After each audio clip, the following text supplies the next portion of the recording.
नमस्कार दोस्तों, हर साल 7 अगस्त को गुरुदेव रविंद्रनाथ टैगोर की पुण्यतिथि मनाई जाती है। राजधानी लखनऊ में डीएम आवास के ठीक सामने हजरागंज में ये मूर्ति स्थापित है। कभी यहाँ शौचालय बन जाता है, कभी यहाँ ट्रांसफार्मर रख दिया जाता है। देखिए आप किस तरीके से लोग सो रहे हैं, बेंचें टूट गई हैं। मतलब केवल जन्म दिवस और पुण्यतिथि पर ही महापुरुषों को याद किया जाता है। और दोस्तों, बहुत कम लोग जानते हैं कि गुरुदेव का लखनऊ के साथ सीधा कनेक्शन रहा और उसके साथ साथ 3 देशों का राष्ट्रगान गुरुदेव रविंद्रनाथ टैगोर ने लिखा है। पी.के. दत्ता जो बरसों से इस मूर्ति को लेकर संघर्षरत रहे, फिर छतरी बनवाने के लिए उन्होंने संघर्ष किया।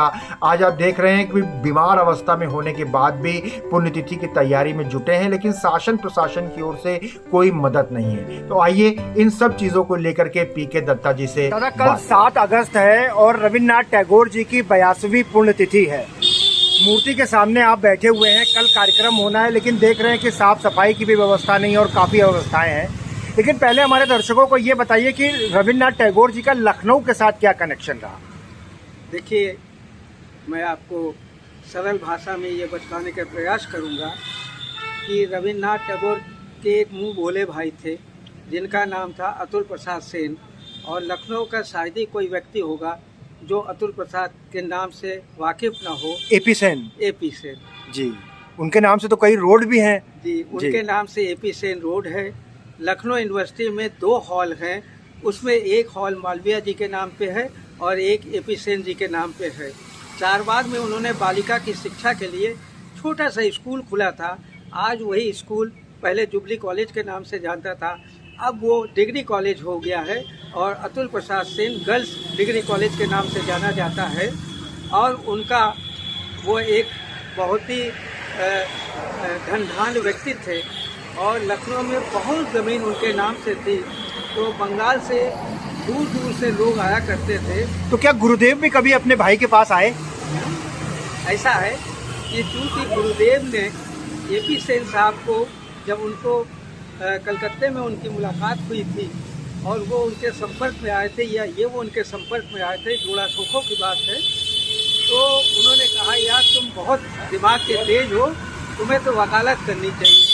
तो उन्होंने कहा कि साहब ऐसा है, तो उस वक़्त वकालत मतलब बैरिस्टर एट लॉ लंदन से ही होता था, इंग्लैंड से होता था। बोले आप जाइए और बैरिस्टर बन के भारत आइए, क्योंकि स्वतंत्रता संग्राम में हमें अच्छे वकीलों की भी ज़रूरत है जो राष्ट्रभाषी भी हो और अपना काम भारत के स्वतंत्रता के रूप में वो अपना योगदान दे। इस तरह से एपी सेन साहब लंदन गए और बैरिस्टर ऑफ लॉ बन के आए। लेकिन उन्हें संगीत से बहुत ज़्यादा प्यार था, वो कवि भी थे, तो वो अपनी कविताएं भी लिखते थे। तो जब वो आए तो उन्होंने कहा हमने बंगला में तो बहुत कुछ लिख दिया है, अब मैं लखनऊ जाता हूँ, क्योंकि लखनऊ एक ऐसी नगरी है जहाँ संगीत का खजाना है, शास्त्रीय संगीत का खजाना है, गज़ल है, टप्पा है, ठुमरी है। तो वो जब लखनऊ आए और उन्होंने इस दिशा पे अपना काम किया तो उनको नवाब ऑफ लखनऊ की पदवी दी गई। तो जब ये शांति निकेतन खोल रहे थे हमारे रविंद्र ठाकुर जी, तो उन्होंने पोस्ट कार्ड भेजा कि मैं तुम्हारे पास लखनऊ आता हूँ और हमें तुम्हारी मदद चाहिए। इस तरह से ये शायद 1914 या 15 की बात होगी, वो लखनऊ में आए थे और इन्हीं के यहाँ इन्हीं के मकान में ठहरे थे। लखनऊ में बहुत सी संस्थाएं हैं, बंगाली क्लब भी है, लेकिन वो कभी बंगाली क्लब नहीं गए, वो सिर्फ एपी सेन साहब के यहाँ रहे। और दादा, एक मीडिया पर्सन होने के नाते मैं भी पिछले कई वर्षों से देख रहा हूँ कि आप लगातार इस मूर्ति के लिए प्रयास करते रहे हैं। आपके कारण ही मूर्ति लगी, छतरी लगी, लेकिन कभी यहाँ शौचालय बन जाता है। आज देख रहे हैं ट्रांसफार्मर रखा हुआ है, पीछे कुछ नशे की दवाएं पड़ी हुई हैं, लोग सो रहे हैं, बड़ी अव्यवस्था है। गुरुदेव के साथ तो बिल्कुल भी। देखिए, ऐसा है कि इसको हम अपना सौभाग्य भी कहेंगे और दुर्भाग्य भी कहेंगे।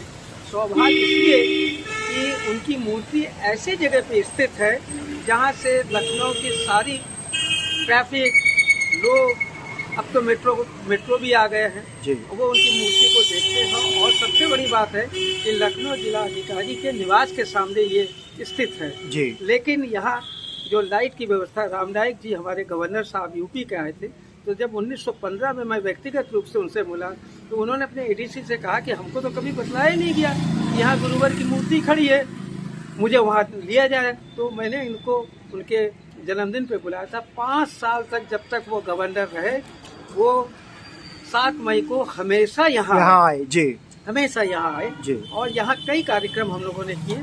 लेकिन अब उम्र की पड़ाव है, लेकिन दुख होता है कि ऐसे व्यक्ति जिसके नाम से स्कूलों में, पेंशनों में राष्ट्रीय गान गाया जाता है, उनकी मूर्ति के ऊपर 365 दिन में 363 दिन लाइट नहीं जलती है, जबकि लाइट की व्यवस्था की गई है। लेकिन या तो उनके जन्मदिन पे जलती है या उनके पुण्यतिथि पे जलती है, और वो भी कोशिश करने के बाद, सबसे विनती करने के बाद, शासन प्रशासन को उचित जानकारी देने के बाद ऐसा होता है कि ये सौभाग्य है कि आज उनकी मूर्ति यहाँ है। और जिस दिन ये प्रोग्राम होता है तो तमाम लोग आने जाने वाले रुक करके उनको अपना प्रणाम देते हैं। कई बार तो ऐसा होता है कि नए जनरेशन से अगर मैं पूछता हूँ कि भाई ये मूर्ति किसकी लगी है, तो कई बार लोग बताने में ही असमर्थ रहते हैं। एक ने तो यहाँ तक कह दिया, अच्छा रविन्द्रनाथ टैगोर ये सरमेलन टैगोर के फादर हैं। तो ये है जानकारी हमारे बीच। जी दादा, जिलाधिकारी का आवास बिल्कुल सामने है, सारी जो उत्तर प्रदेश की मिशनरी है वो लखनऊ में है। क्या कहना चाहेंगे, क्या अपील करना चाहेंगे?